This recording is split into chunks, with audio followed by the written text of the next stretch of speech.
Hello viewers, আসসালামু আলাইকুম। আমি Safayetunnur. Welcome to my channel taste bud. সেরা রাঁধুনি 1429-এ চট্টগ্রামের অডিশন রাউন্ডে আমি মনোনীত হয়েছিলাম। তার কিছু সুন্দর মুহূর্ত আজকে শেয়ার করতে যাচ্ছি আপনাদের সাথে। তার আগে যারা চ্যানেলে নতুন এসেছেন, চ্যানেলটিকে সাবস্ক্রাইব করে পাশে থাকা বেল আইকনটিতে ক্লিক করে নেবেন। আর যারা অলরেডি সাবস্ক্রাইব করেছেন তাদেরকে অসংখ্য ধন্যবাদ। দিনটি ছিল 14ই নভেম্বর 2022 ইংরেজি। খুবই সুন্দর একটি সকাল সকাল আমরা রওনা হয়ে গিয়েছিলাম আমাদের ভেন্যুর উদ্দেশ্যে। আমাদের ভেন সিলেক্ট হয়েছিল চট্টগ্রামের আগ্রাবাদের হোটেল সৈকতে। তো আমি খুব সকালেই পৌঁছে গিয়েছিলাম, কিন্তু গিয়ে দেখতে পেলাম সেখানে শুটিং চলছিল, যার কারণে কিছুক্ষণ অপেক্ষা করার পরই আমি ভেতরে ঢোকার পারমিশন পেয়েছিলাম। তবে অত্যন্ত দুঃখের ব্যাপার হলো এখানে কোনো গেস্ট অ্যালাউড ছিল না, তাই হয়তো সম্পূর্ণ প্রোগ্রামটি আপনাদের ক্যাপচার করে আজকে দেখাতে পারবো না আমি। তবে এমন কিছু শেয়ার করতে যাচ্ছি যা আপনারা সেরা রাঁধুনি অনুষ্ঠানটি টিভিতে কিংবা ইউটিউব চ্যানেলে দেখার সময় সাধারণত দেখতে পান না। তাই আপনাদের কাছে অনুরোধ থাকবে সম্পূর্ণ ভিডিওটি না টেনে পুরো দেখতে থাকুন। যাই হোক, আমি যেহেতু একটু ভোরেই পৌঁছে গিয়েছিলাম, তাই প্রথমের সময়টা আমাকে অপেক্ষা করে কাটাতে হলো। তারপর সকাল 9টা থেকে শুরু হয়ে গেল অনুষ্ঠানের প্রথম পর্ব। সকলকে সারিবদ্ধভাবে হোটেলের বাইরে খোলা জায়গায় দাঁড় করানো হলো। এরপর আমাদেরকে কিছু দিক নির্দেশনা দ্বারা দিয়ে দিচ্ছিলেন কিভাবে কি করতে হবে। মূলত এটি ছিল একটি শুটিংয়ের সময়। তারা আমাদের বিভিন্ন অঙ্গভঙ্গি শিখিয়ে দিচ্ছিলেন এবং বিভিন্ন কথা বলে দিচ্ছিলেন, যেগুলো আমাদেরকে অন ক্যামেরায় বলার জন্য বলা হচ্ছিল। এই যে এদিকে দেখতে পাচ্ছেন, সবাই একযোগে হেইয়ো হেইয়ো বলতে লাগলো। আসলে সেটা না, এর মূল চমক আপনারা ভিডিওতে কিছুক্ষণ পরেই দেখতে পাবেন। যেহেতু সেরা রাঁধুনি অনুষ্ঠানে এসেছিলাম, তাই এখানে সবাইকে একযোগে সেরা রাঁধুনি কথাটি বলানো হচ্ছিল। যেটি আপনারা ইউটিউব কিংবা টিভি চ্যানেলে দেখেন তা হলো আসলে দিনটি ছিল খুবই রৌদ্রোজ্জ্বল। রোদে সকলের অবস্থা খুবই খারাপ ছিল। আর এদিকে আমাদের উপস্থাপিকা আপু চলে এসেছিলেন ইন্ট্রো দেওয়ার জন্য, কিন্তু আপুরও বারবার ভুল হয়ে যাচ্ছিল, যেহেতু মানুষ মাত্রই ভুল।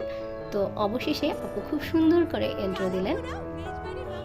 হ্যাঁ, যেটি অন ক্যামেরায় দেখতে খুবই সুন্দর মনে হয়, অফ ক্যামেরায় কিন্তু খুবই কষ্টের। কেননা অনেকক্ষণ সময় নিয়ে অনেকবার করে এই শ্যুটগুলো তাদের রেডি করতে হয়। হাজারো প্রতিযোগীরা রেসিপি পাঠিয়ে রেজিস্ট্রেশন করেছিলেন। তাদের মধ্য থেকে প্রাথমিকভাবে নির্বাচিত প্রতিযোগীরা আজ এখানে চলে এসেছেন। চট্টগ্রামে অডিশন চলবে 2 দিন, আজ তার প্রথম দিন। চলুন প্রতিযোগীদের সাথে কথা বলি এবং জানি তারা কি ভাবছে। হ্যালো আপু, চট্টগ্রামের ঐতিহ্যবাহী যে কালাভুনা, সেটা কি রান্না করতে পারেন? জি আপু, অবশ্যই পারি। মজা হয় কি আপনার কালাভুনো? অবশ্যই মজা হয়। এখানে অবশ্য অফ ক্যামেরায় আমি অনেক কথাই বলেছিলাম, কিন্তু দেখতে পেলাম পরবর্তীতে এডিট করে ভিডিওতে শুধু এতটুকুই দেখানো হলো। যাই হোক, আমরা এখানে অপেক্ষা করছিলাম, আমাদেরকে সিরিয়াল নাম্বার দেওয়া হচ্ছিল। আমার সিরিয়াল নাম্বার ছিল CTG09। এরপর সকল ফর্মালিটিস কমপ্লিট করে আমরা ভেতরে চলে গিয়েছিলাম। তারপর ভেতরে আমাদের একটি ফর্ম দেওয়া হলো, সেই ফর্মটি ফিল আপ করার পর বসে অপেক্ষা করছিলাম। আমাদের সাথে দেখা করতে এসেছিলেন 1422-এ আপনারা সবাই এখানে কি হতে এসেছেন?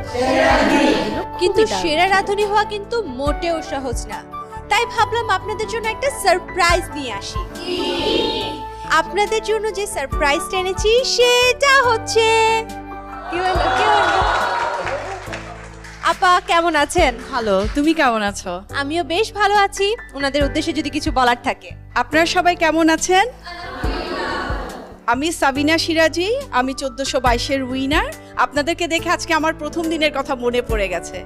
সাবিনা সিরাজি আপু তার কিছু সুন্দর মুহূর্ত শেয়ার করছিলেন আমাদের সাথে। এর মধ্যে আমাদের জাজ প্যানেল চলে এলেন এবং তারা শুরু করে দিলেন তাদের বিজয় কার্য। অপরদিকে আমরা আমাদের ফুডগুলো রেডি করে নিচ্ছিলাম এবং মাছরাঙ্গা টেলিভিশন থেকে আমাদের সাক্ষাৎকার নেওয়ার জন্য এসেছিল। আমি আসলে পেশায় একজন ব্যাংকার, কিন্তু রান্না আমার নেশার মতন বলতে পারেন। আমি সবসময় চেষ্টা করি যখনই সময় পাই রান্না নিয়ে কাজ করার। তো এত বড় একটা প্ল্যাটফর্ম আমাকে সুযোগ দিয়েছে, আমি আসলে এই সুযোগটি হারাতে চাইনি। সুযোগের যথাসাধ্য ব্যবহার করার মাধ্যমে আমি চাই আমার শ্রেষ্ঠত্ব প্রমাণ করতে।